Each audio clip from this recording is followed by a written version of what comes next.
Last में जो भी है रिप्रोडक्टिव और व्हाटएवर जो भी साइज वगैरह जो মাত্র 470 নম্বর পেয়ে ডাক্তারি পড়তে গেছে, তাও এসটি কোটায়।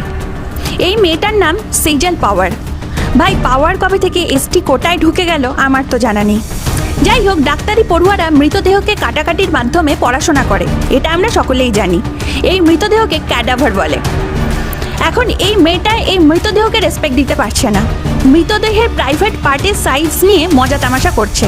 তাহলে একবার ভেবে দেখুন, যখন জীবিত মানুষ কোনো অসুস্থতা নিয়ে এই মেয়েটার কাছে যাবে চিকিৎসার জন্য, তখন তাকে নিয়ে কি লেভেলের হাসি মজা তামাশা করবে।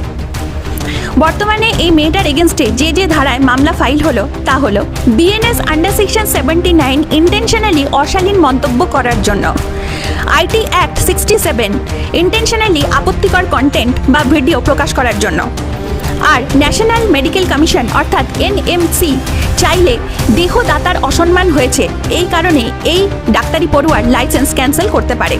এখন দেখা যাক কি হয়। বর্তমানে এই ডাক্তারি পড়ুয়াকে 15 দিনের জন্য বাধ্যতামূলক ছুটি দেওয়া হয়েছে।